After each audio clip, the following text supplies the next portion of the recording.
नमस्कार. निओ प्रेरणा फाउंडेशनच्या आजच्या सेशनमध्ये सर्वप्रथम मी श्री अनिरुद्ध तेलंग सरांचं स्वागत करतो. त्याचबरोबर माझी कलिग दिव्या जाधव आणि विद्यार्थी मित्रांचं पण मी स्वागत करतो. निओ प्रेरणा फाउंडेशन ही समाजामध्ये ज्यांना मदतीची खरी गरज आहे अशा सर्व विद्यार्थ्यांमध्ये आम्ही अनेक उपक्रम राबवतो. त्याच्यापैकी 2-3 उपक्रमांची माहिती मी थोडक्यात आपणासमोर देतो. साक्षर क्रांती हा जो उपक्रम आहे फक्त मुलींकरता आम्ही महिन्याला 1000 रुपये अशी स्कॉलरशिप देतो. मुलींनी समाजामध्ये पुढे यावं, भविष्यामध्ये या समाजाचं नेतृत्व करावं असा या पाठीमागे उद्देश आहे. यासोबत त्यांना आम्ही डॉक्टरांचं, समाजातले जे चांगले डॉक्टर्स आहेत, तज्ज्ञ डॉक्टर आहेत, त्यांचं मार्गदर्शक म्हणून पण आम्ही यांना जोडतो. या डॉक्टरांचा आदर्श त्यांनी घ्यावा, यांच्यापासून प्रेरणा घ्यावी, यांच्यासारखं मोठं व्हावं आणि समाजाचं नेतृत्व करावं हा याच्या पाठीमागे उद्देश आहे. त्याचबरोबर अत्यंत आदिवासी भागांमध्ये असलेल्या ह्या ज्या शाळा आहेत त्या शाळांमध्ये आम्ही छोट्या छोट्या विद्यार्थ्यांना हेल्थ किट देतो. या सर्व विद्यार्थ्यांना घरी या सर्व स्वच्छतेच्या आपण ज्या निगडीत गोष्टी आहेत, म्हणजे तेल आहे, नेल कटर आहे, कंगवा आहे, टूथब्रश आहे, पेस्ट आहे, ही वापरण्याची सवय नसते. ती वापरण्याची सवय त्यांची अंगी त्यांच्या बाळगावी आणि त्यांनी हा सवय लागून त्यांचं आरोग्य व्यवस्थित राहावं, त्याप्रमाणे त्यांनी त्याचा उपयोग त्यांच्या अभ्यासामध्ये होईल, त्यांच्या अभ्यासात प्रगती करता होईल, हा पाठीमागचा त्याचा उद्देश आहे. त्याचबरोबर वाचन संस्कृती आता नष्ट होऊ घातलेली आहे. हा वाचन संस्कृती रुजवावी विद्यार्थ्यांमध्ये, त्यासाठी म्हणून आम्ही दर महिन्याला एक 30-40 पुस्तकांचा संच या शाळेला आम्ही भेट देतो. वर्षभरामध्ये जवळपास 300-400 पुस्तकं आम्ही या शाळांमध्ये देतो. याचा आधारे छोटीखानी लायब्ररी त्या शाळेमध्ये सुरू व्हावी, विद्यार्थ्यांमध्ये वाचनाची आवड निर्माण व्हावी. या वाचनामुळे आपल्याला माहीत आहे की विद्यार्थी एका जागी बसतात, एकाग्रचित्त वाढतं आणि त्याचा उपयोग अभ्यासामध्ये होतो आणि अभ्यासामध्ये जर झाला त्याची प्रगती होऊन पुढे त्यांना चांगलं आयुष्य घडवता येतं, हा याच्या पाठीमागे उद्देश आहे. असे 3-4 उपक्रम आम्ही राबवतो. असे अनेक उपक्रम आहे ज्याचा विद्यार्थी सतत त्यांनी लाभ घेत असतात. मला आज या ठिकाणी सांगण्यात आनंद वाटतो की साक्षर क्रांती हा जो उपक्रम आहे आम्ही 10वीपर्यंत मुलींना स्कॉलरशिप देत असतो. पण यावर्षी संस्था अशी विचार करताय की ज्या विद्यार्थिनींना यावर्षी 90 आणि 90% जास्त मार्क्स मिळाले आहेत त्यांना पण ही 12वीपर्यंत स्कॉलरशिप सुरू राहावी असा संस्था विचार करते आहे. या 8 दिवसामध्ये त्याचा निर्णय होईल. त्याचा निर्णय आम्ही या सर्व मुलींना आम्ही पोचवू. आजच्या या कार्यक्रमाला जे आपल्याला मार्गदर्शन करण्याकरता आलेले आहे त्या सरांचं मी स्वागत करतो. ते श्री अनिरुद्ध तेलंग, नाशिकमध्ये ते सध्या राहतात. त्यांचा जन्मगाव बिलासपूर, छत्तीसगड येथे झाला आहे त्यांचा जन्म. प्राथमिक शिक्षण त्यांचं बिलासपूरलाच झालं. बॅचलर ऑफ आर्ट्स म्हणजे BA ही त्यांनी डिग्री घेतल्यानंतर MA सायकोलॉजी या विषयात त्यांनी MA पण केलेलं आहे. MBA फायनान्स पण त्यांनी केलं. मार्केटिंग, ऑपरेशन आणि ह्युमन रिसोर्स या 3 विषयामध्ये त्यांना प्रत्यक्ष कार्याचा अनुभव आहे. त्याचबरोबर अनेक सामाजिक संस्थांशी पण ते जोडलेले आहेत. रोटरी क्लब, रोटरी इंटरनॅशनल याचे ते पूर्व सदस्य आहेत. काही काळ अधिकारी म्हणून पण त्यांनी या संस्थेमध्ये काम केलेलं आहे. टाटा फायनान्स या कंपनीमध्ये त्यांनी प्रत्यक्ष काम पण केलेलं आहे. भोसला मिलिटरी स्कूल नाशिकची प्रसिद्ध शाळा आहे, त्याचे ते अध्यक्ष पण काही काळ होते. सध्या ते Bhor chemicals and private limited या नाशिकमध्ये असलेल्या संस्थेमध्ये HR डिपार्टमेंटमध्ये मॅनेजर म्हणून ते काम पाहतात आहे. मैं चाहूंगा कि क्विकली, धीरे से, फटाफट, एक एक करके हम लोग सबको ही अपना नाम बताएंगे और मेरा क्या ख्वाब है ये बताएंगे. मैं क्या बनना चाहता हूँ या मैं क्या बनना चाहती हूँ ये हम लोग सबको ही बताएंगे. मैं जिसका नाम बोलूंगा उसने वो काम करना है. सबसे पहले रोशनी बताएगी और बताइए कि आप बड़े होके क्या बनना चाहती हैं. IPS अधिकारी. Very good, excellent. रोहिणी क्या बनना चाहती है. MD doctor. ओहो. कीर्ति पाटिल क्या बनना चाहती है. IAS officer. ओहो, IAS. Very good. अपेक्षा क्या बनना चाहती है. नेवी में जाना है, वेरी गुड, एक्सलेंट। और रुजुता क्या बनना चाहती है? IT engineer. ओहो, रुजुता ढांगरे क्या बनना चाहती है? I'm become a good doctor. Good doctor, okay. Doctor is always good, he always saves our life, no? So Yes. very well. So you want to become a doctor, very good. And how Thank- about Vaishnavi? What does she want to become? I want to become IAS officer. Very good, very good, IAS, okay. So दोस्तों, हमने देखा कि हम लोगों के सबके मन में कोई ना कोई ख्वाब है। हम सब चाहते हैं कुछ तो भी जिंदगी में करें, हम चाहते हैं कि जिंदगी में हमारा कुछ ऐसा भविष्य हो, हमारा आकार ऐसा हो, हम इस प्रकार से बने, हम इस प्रकार से रहें, है ना? ये सारी चीजें हमने अपने मन में निश्चित रूप से सोची हुई हैं। पर दोस्तों, खाली सोचना काफी नहीं होता, हमको वो काम करने के लिए थोड़ी कोशिश करनी पड़ती है। तो आने वाले समय में हम लोग किस तरीके से, किस दिशा से काम करें, इसके बारे में हम लोग थोड़ी सी आज चर्चा करने वाले हैं। ज्यादातर लोगों ने हमारे बीच में से बोला कि हम लोग आईएएस या आईपीएस ऑफिसर बनना चाहते हैं। Yes, sir. बहुत अच्छी बात है कि हमारे मन में आगे आने वाले भविष्य का, हमारा खुद का एक स्वप्न स्पष्ट है। सपने हमारे सबके ही होते हैं, हम सब जानते हैं कि हम कोई उम्मीद लेके आगे बढ़ रहे हैं। पर बहुत बार ऐसा होता है, एक सबसे पहली जो सीडी है, जी सगळ्यात पहिली पायरी आपण म्हणतो, ती आपण ऑलरेडी ओलांडलेली आहे। आपण बघा, आपण ज्या वेळेला लहान होतो त्यावेळेला आपल्याला कोणी विचारलं तू मोठा होऊन काय होणार आहेस, तर आपण लगेच सांगायचो मला टीचर व्हायचंय, मला ट्रेनचा गार्ड व्हायचंय, मला पायलट व्हायचंय, वगैरे वगैरे। पण बऱ्याच लोकांच्यात अशी तफावत, अशी कमतरता येते की ते आपल्या स्वतःच्या स्वप्नांवर विश्वासच ठेवत नाही। स्वप्नांवर विश्वास न ठेवल्यामुळे त्यांना भीती वाटते की अरे आपण हे होऊ शकू की नाही शकू, आपल्याला हे जमेल की नाही जमेल, आणि म्हणून ते आपल्या स्वतःच्या स्वप्नांना इतरांच्या पुढे ठेवण्याचंही घाबरतात। असं आपल्या बाबतीत झालं नाही, हे खूप महत्वपूर्ण आहे। याचा अर्थ काय झाला माहितीये? याचा अर्थ असा झाला की आपल्याला सगळ्यांना स्वतःवर चांगला विश्वास आहे, आत्मविश्वास आपला चांगला आहे, आणि ही खूप मोठी गोष्ट आहे, मोठ्या लोकांच्या पर्यंत पोहोचत नसते, है की नाही? आपण आता थोड्या दिवसापूर्वी बघितलं की सुशांत सिंग नावाचा एक ऍक्टर होता, त्यांनी सुसाईड केलं। का बरं सुसाईड केली असेल त्यांनी? कारण त्याच्या मनातच त्याच्या स्वतःबद्दल विश्वास नव्हता। त्याला असं वाटलं होतं की एखादी गोष्ट नाही घडली, एखादा सिनेमा नाही मिळाला, एखादं वर्ष माझा बिना कामात गेलं, काही काम नसताना गेलं, तर माझ्या आयुष्याचं काहीही मूल्य नाहीये। आणि म्हणून त्यांनी तो आत्मविश्वास नसल्यामुळे त्यांनी स्वतःला संपवून टाकलं। हा, कोण बोलतंय? पहिले आपलं नाव सांगा बेटा। Sir, I'm Kirti Patil speaking. Okay Kirti, tell me. Sir, he lost his hope, he didn't have self-confidence and that's why he suicide. True, very true. And this self-confidence is very much within ourselves and that's a great sign. इस बात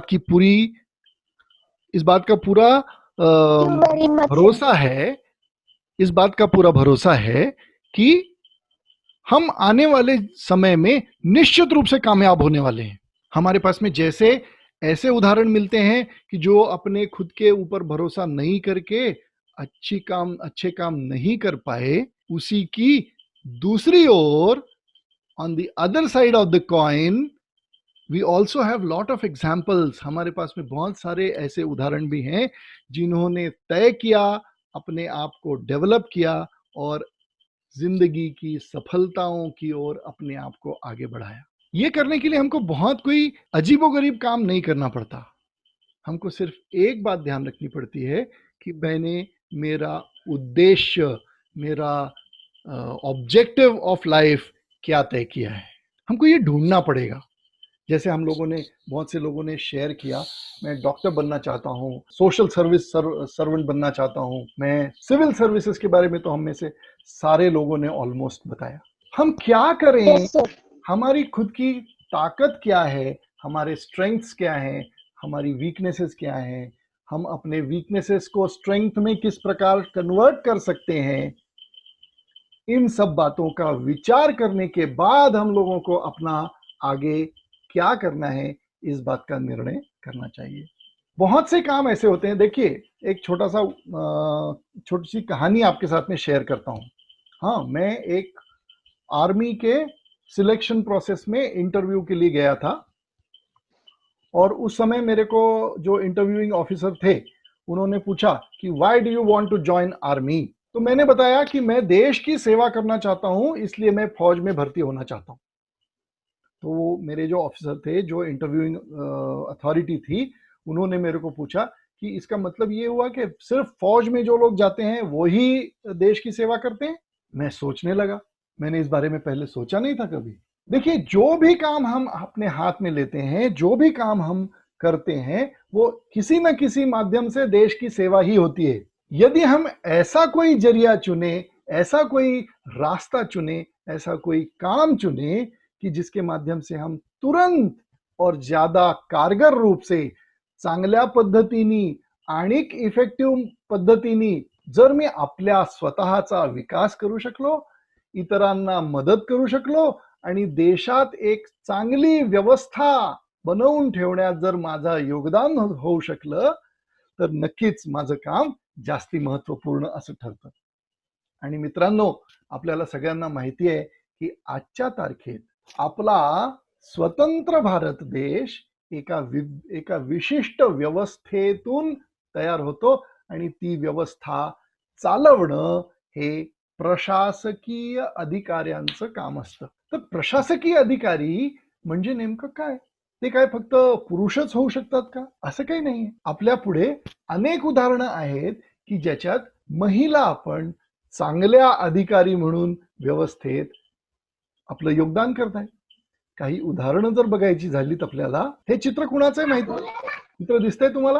हे चित्र कुणाचं आहे बघू शकता तुम्ही? Sir मी first time पाहिलं तर ते IAS बी चंद्रकला IAS बी चंद्रकला ह्या व्यक्तींचं नाव आता सध्या खूप मानाने घेतलं जातं आपल्या व्यवस्थेमध्ये। का बरं? कारण ह्या महिला असूनही अत्यंत सुव्यवस्थितपणे चुकीच्या गोष्टींच्या विरुद्ध कणखरपणे व्यवस्थित आपल्या असलेल्या वातावरणात आपल्या सगळ्या संसाधनांना वापरून आपल्या उद्देशाला पूर्ण करतात।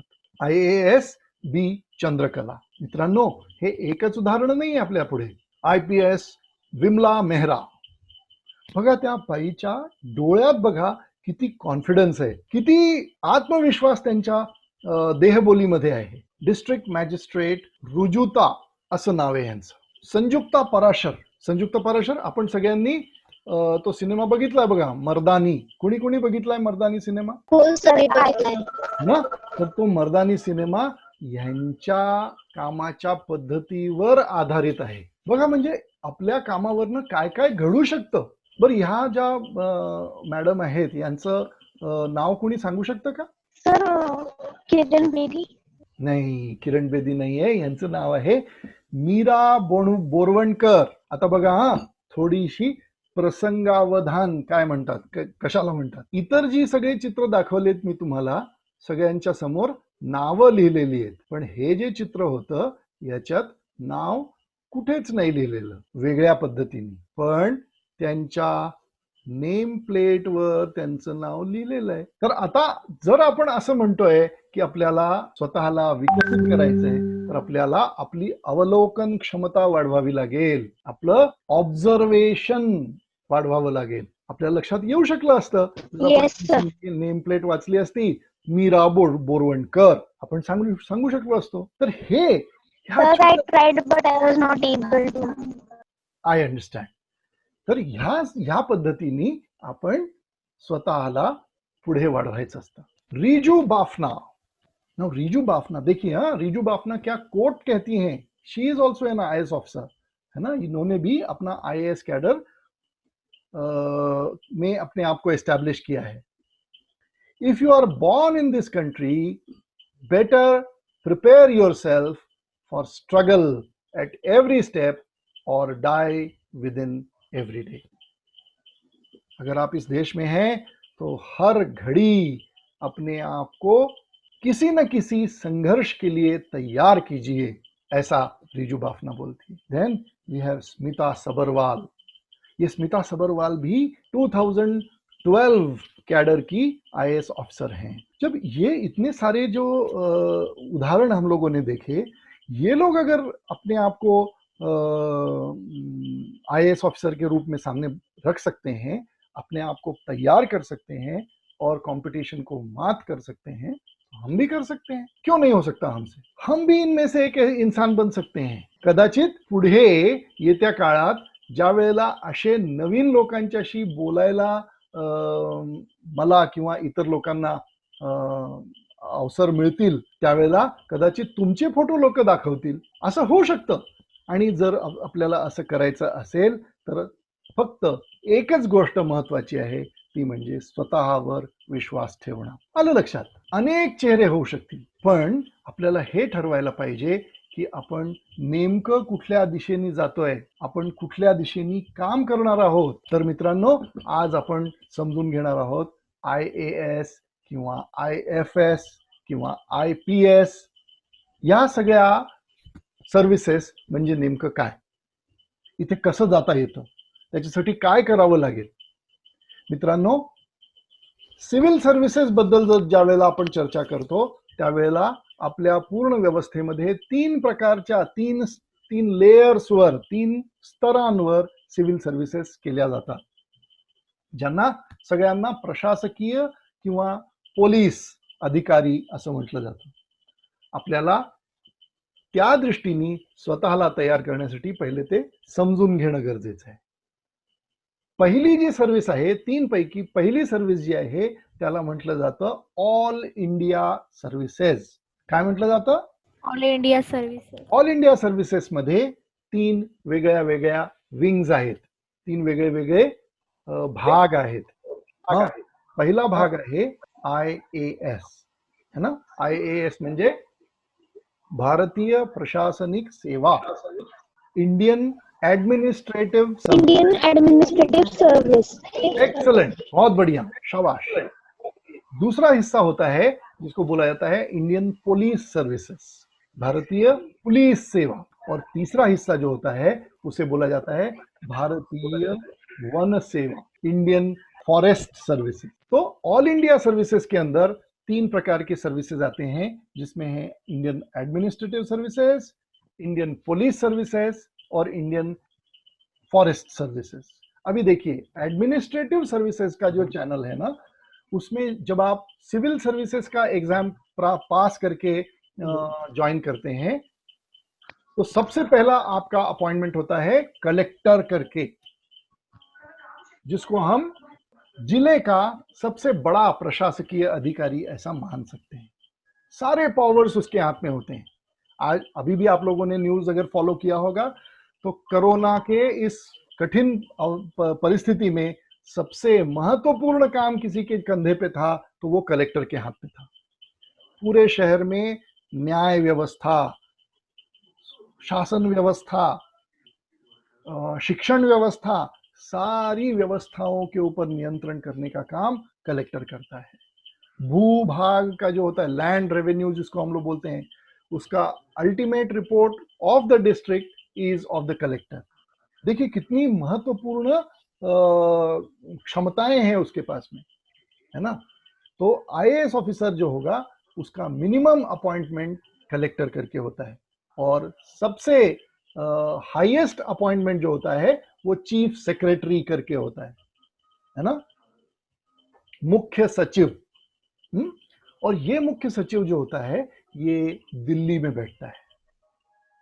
दिल्ली में सीधे मिनिस्ट्री के साथ में इंटरैक्ट करने का काम मुख्य सचिव का होता है। छोटी छोटी बातों से, छोटे छोटे स्टेजेस में, छोटे छोटे निर्णयों में इसका महत्व होता है। जो पॉलिसी तैयार की जाती है, वो भी इसी प्रकार के चीफ सेक्रेटरी लेवल के लोगों के माध्यम से ही तैयार की जाती है। एडमिनिस्ट्रेटिव सर्विसेज में ये महत्व होता है। जहां पे पुलिस की बात आती है, तो पुलिस में यहाँ सबसे पहला जो अपॉइंटमेंट होगा वो सुपरिंटेंडेंट ऑफ पुलिस ऐसा होता है। एसपी सुपरिंटेंडेंट, एंड देन आप डायरेक्टर जनरल तक पहुंच सकते हैं।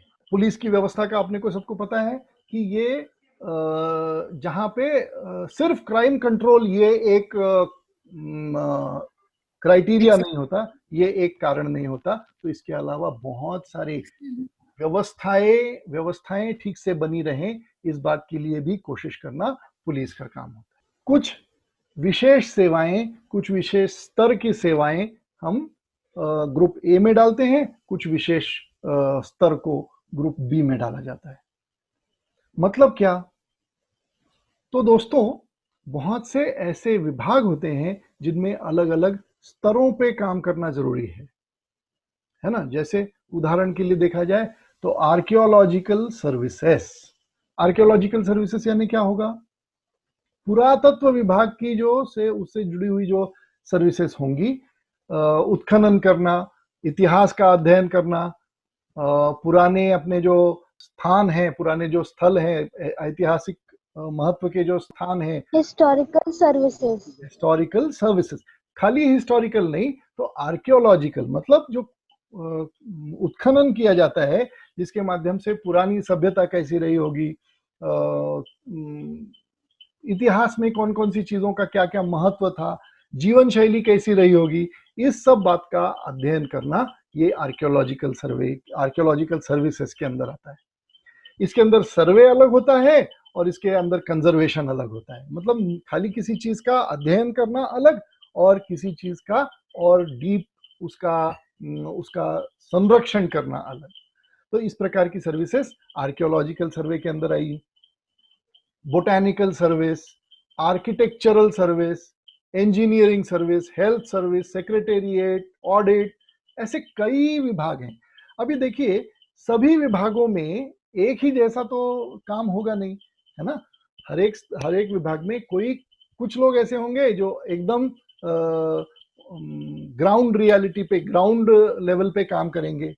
कुछ लोग उसके ऊपर थोड़ा सा प्लानिंग एग्जीक्यूशन के ऊपर में जाएंगे, उसके ऊपर में कुछ लोग और स्ट्रेटेजी के ऊपर में जाएंगे, उसके ऊपर में कुछ लोग और अत्यंत महत्वपूर्ण निर्णयों पर काम करेंगे। तो ये जो अलग अलग प्रकार के जो विषय हमने बात किए, इन लोगों को ग्रुप ए और ग्रुप बी ऐसा डिवाइड किया जाता है।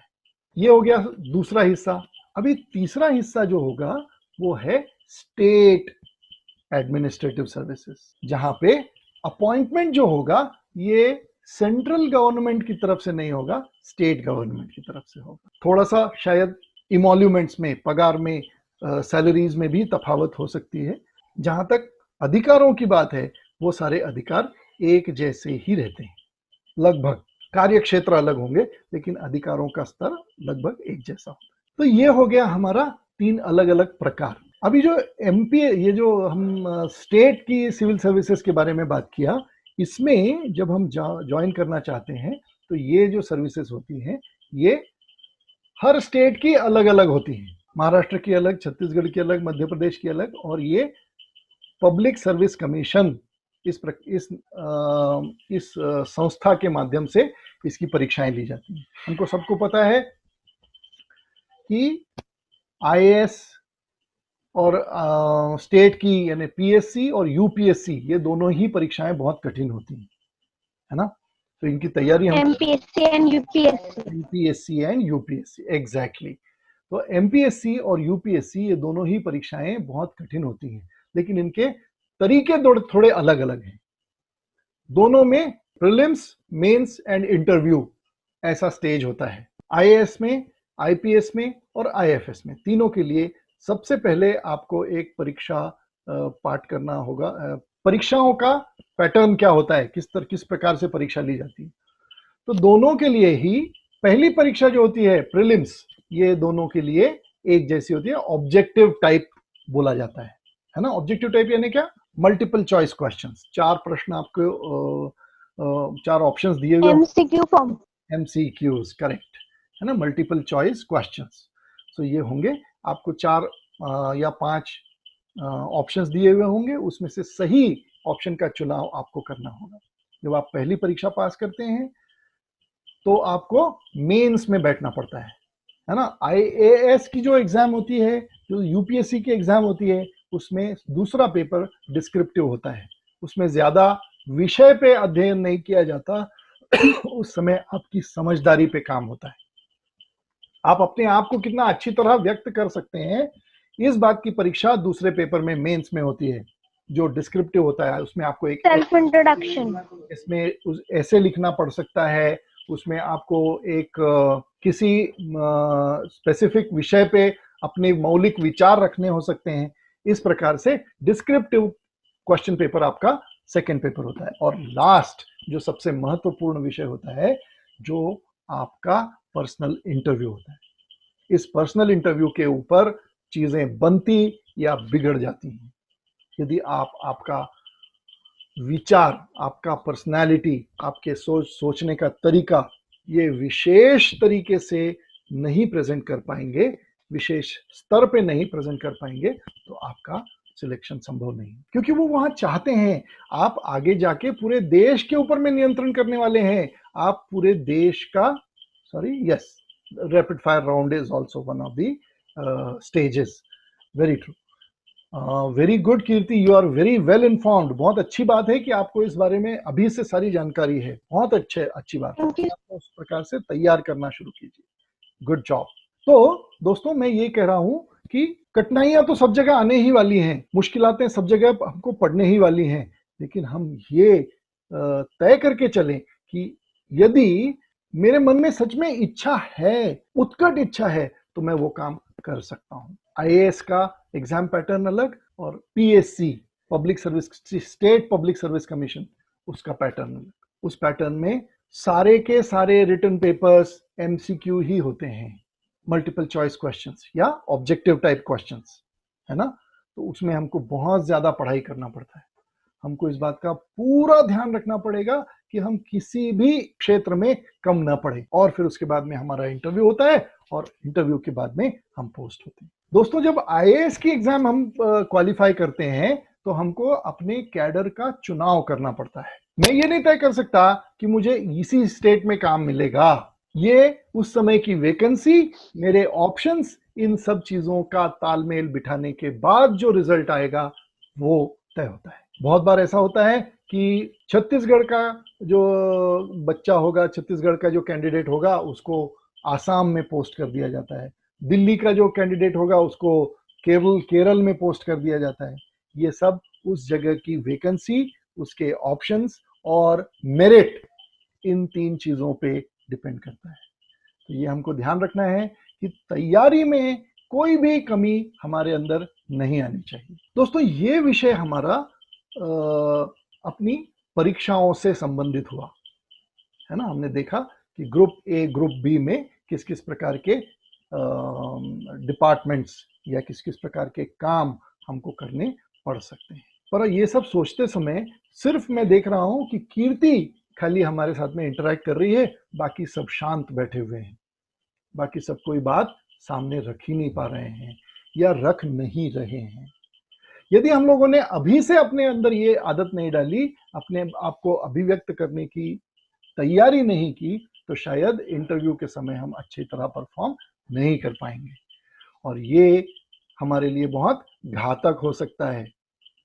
ये इतनी सारी चीजें देखते हुए हमको एक बार महसूस हो रहा होगा कि ऐसा कैसे हो सकता है कि हम ये बड़े बड़े काम कर लेंगे, हमारे अंदर ये ताकत कहाँ से आएगी, हम तो बहुत कमजोर हैं, ऐसा फीलिंग हमारे अंदर हो सकता है।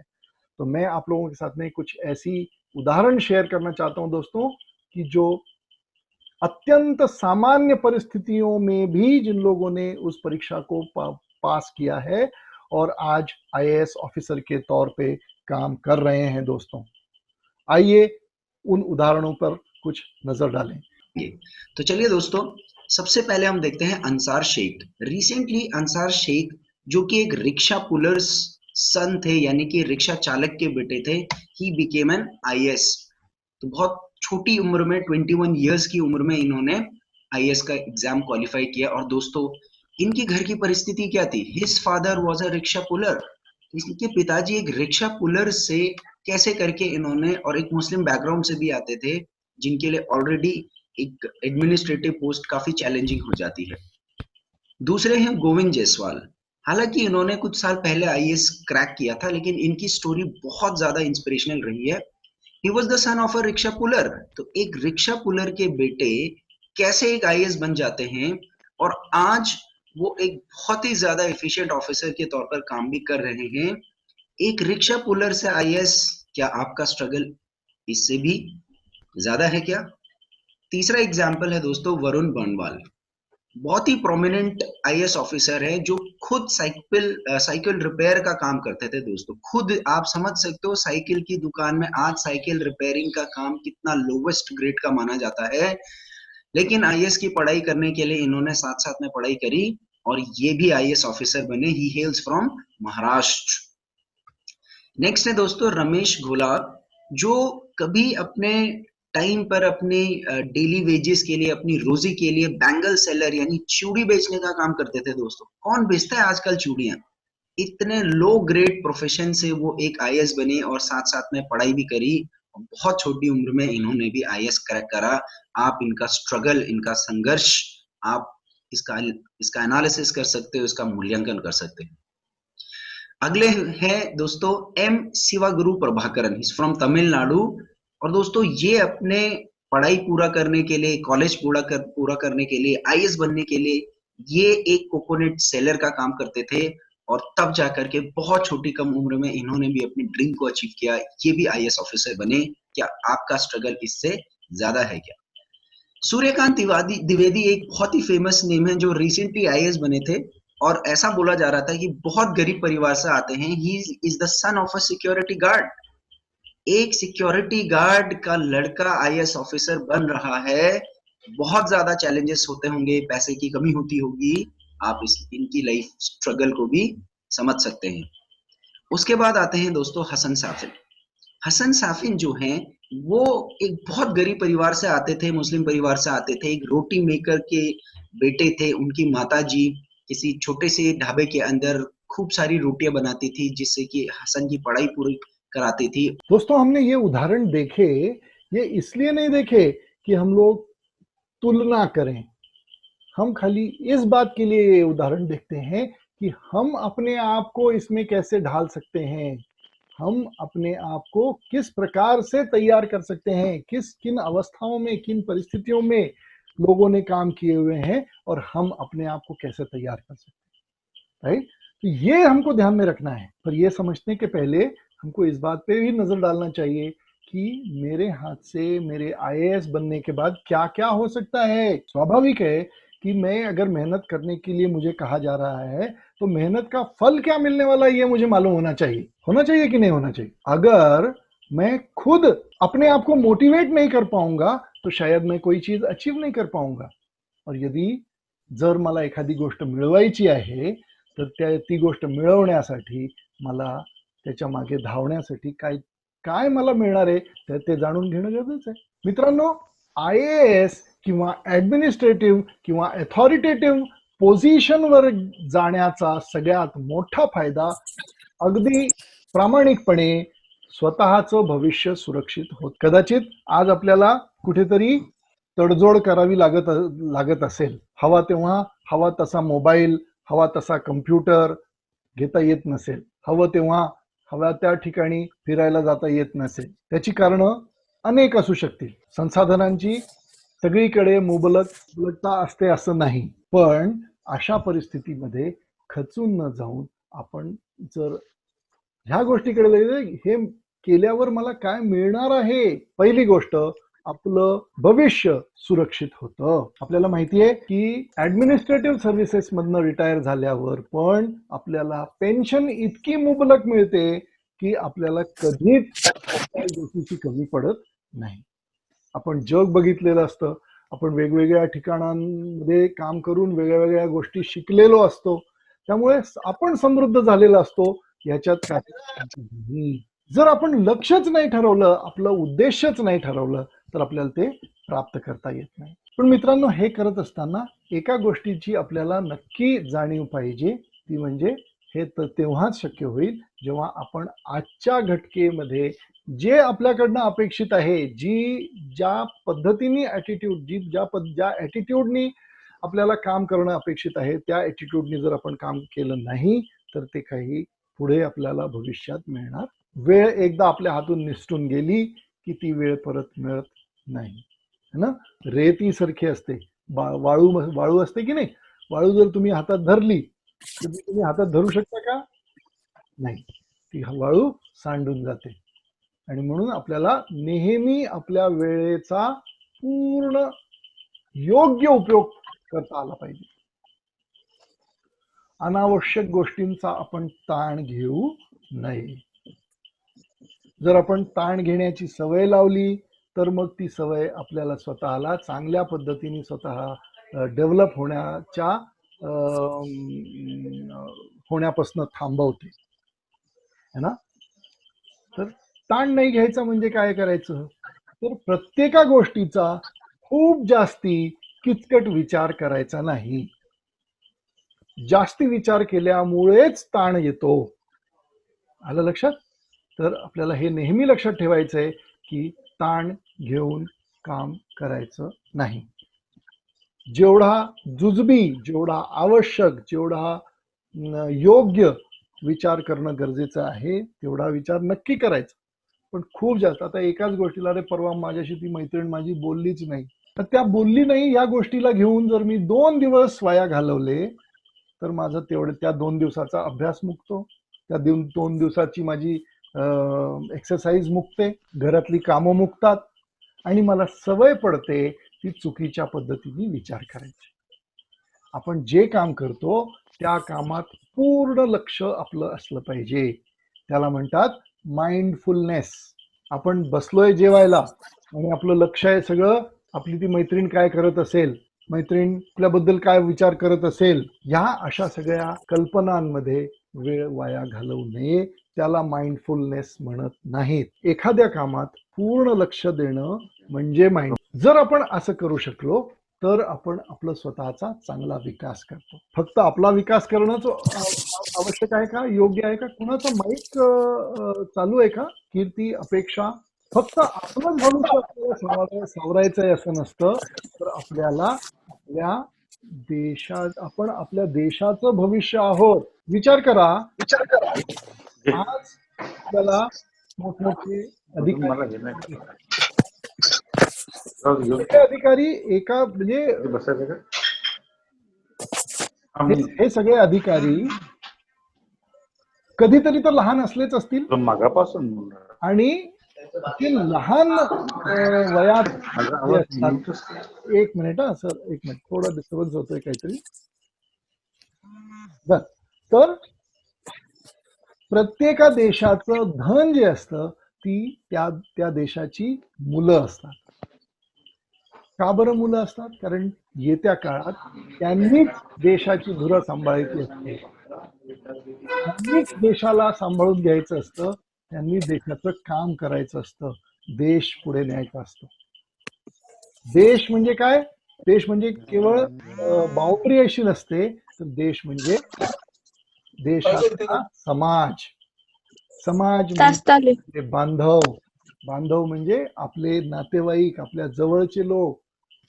जर आपण ह्यांच्यासाठी काही काम करू शकलो तर आपल्या कामाचं काहीतरी चीज ना. आज मी तुमच्याशी बोलतोय तो माझ्या अनुभवातून बोलतोय, पण जर मी तुमच्याशी बोललो नाही तर माझा उपयोग तुम्हा लोकांना होणार नाही आणि ते माझ्यासाठी योग्य नाही. तसंच तुम्ही जे काम करता ते कुणाच्या तरी दुसऱ्याच्यासाठी महत्वाचं असलं पाहिजे, त्याच्यासाठी त्याच्या विकासासाठी गरजेचं असलं पाहिजे, त्यातनं त्याला काहीतरी मिळालं पाहिजे, त्याचं जीवन चांगलं झालं पाहिजे. हा विचार जर आपण करून पुढे गेलो, absolutely Kirti, very good, you are responding very nicely.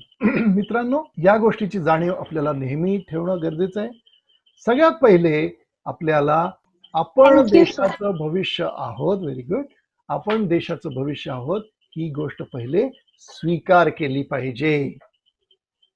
आपल्याला त्या गोष्टीची जाणीव जर नाही झाली तर आपण त्या दृष्टिकोनातनं काम नाही करू शकणार. आणि मग एकदा का आपल्याला त्या गोष्टीची जाणीव झाली की आपण त्याच्यावर विचार करतो आणि ते विचार करणं गरजेचं आहे. आणि ज्या वेळेला आपण विचार करतो त्यावेळेला आपोआप आपण त्या तयारीला लागतो, हे की नाही. समजा मी कीर्तीला म्हटलं की आपल्याला कीर्ती या रविवारी पिकनिक अरेंज करायची आहे. तर ती पिकनिक सक्सेसफुली होऊ कधी शकेल, जेव्हा पहिली गोष्ट कीर्तीला हे पटेल, कीर्ती ह्या गोष्टीला स्वीकार करेल की मी हे करणार आहे.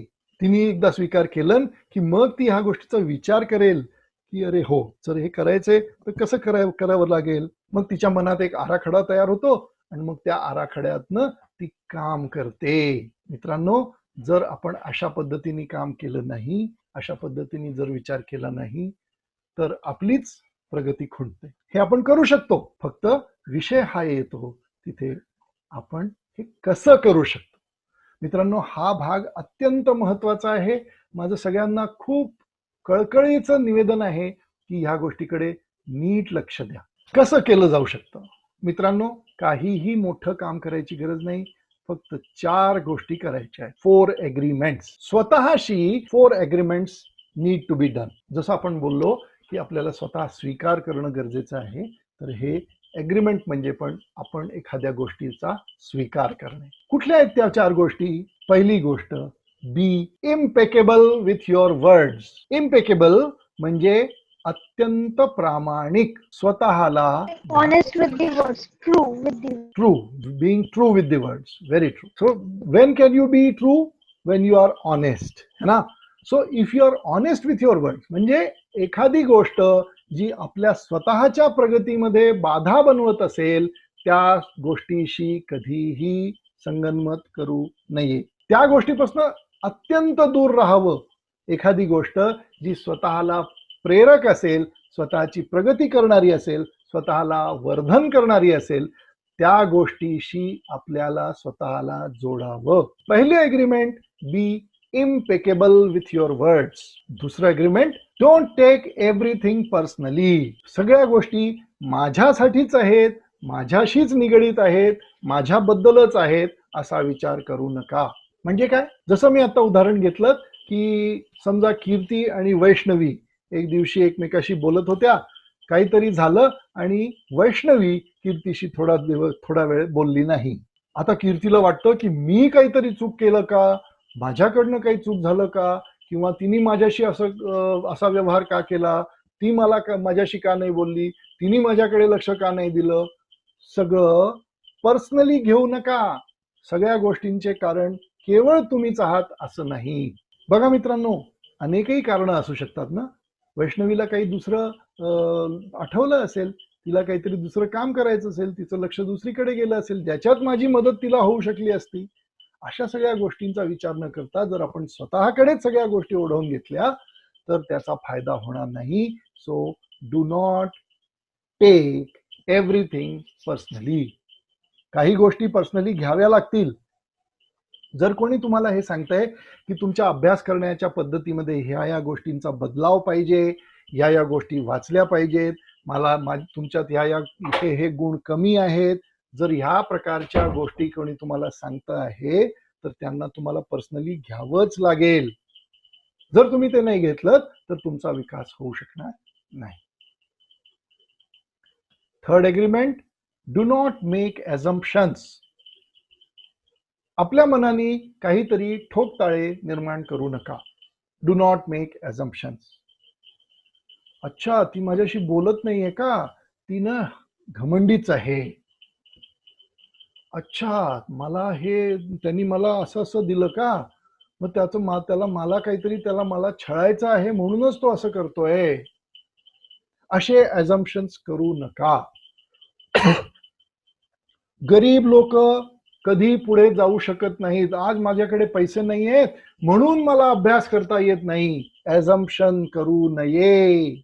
मित्रांनो, कारण देणं खूप सहज शक्य आहे, पण त्या कारणांवर मात करून आपलं उद्दिष्ट गाठणं याला म्हणतात जिजीविषा. मित्रांनो, ॲझम्पशन्स प्रत्येक गोष्टीचा स्वतःच्या दृष्टिकोनातनं निर्धार करणं हे स्वतःसाठीच घातक आहे. आणि शेवटचं एग्रीमेंट जे आपल्याला स्वतःशी करायचं आहे ते आहे do fully best in what ever you do. तुम्ही जे काही करता त्याच्यात मन ओतून, तन मन धन तिन्ही गोष्टी त्याच्यात ओतून ते काम करा. म्हणजे मग सफलतेचा इसेन्स, सफलतेचा स्वाद आपल्याला मिळतो.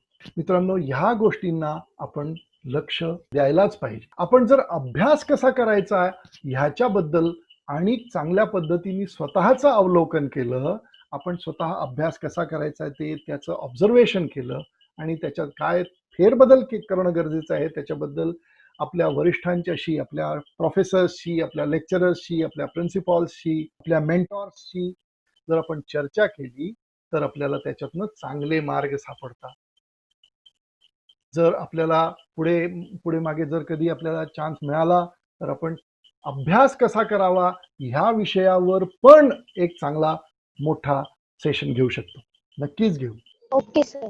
मला असं वाटतं की जर आपण 4 गोष्टींकडे लक्ष दिलं तर आपण स्वाभाविकपणे सहज गतीने आपल्या स्वतःचा चांगला विकास करू शकू आणि आपल्या स्वतःच्या कामाने इतरांना फायदा दिलवू शकू अशी या गोष्टीचा नक्कीच पूर्ण विश्वास आहे. आतापर्यंत मी तुम्हाला बरीचशी माहिती दिली. आता तुमचे काही प्रश्न असतील तर मला प्लीज सांगा, मी त्यांचं उत्तर पटकन देईन. कीर्ती, तुझा काही प्रश्न होता? Sir, Chief Secretary has any short form? Chief Secretary, it doesn't have a short form, and you should not, the Chief Secretary is a full name which you should remember. You can make your own short forms like if you want, CS, but then that is not global, that is not Okay, a widespread utilization.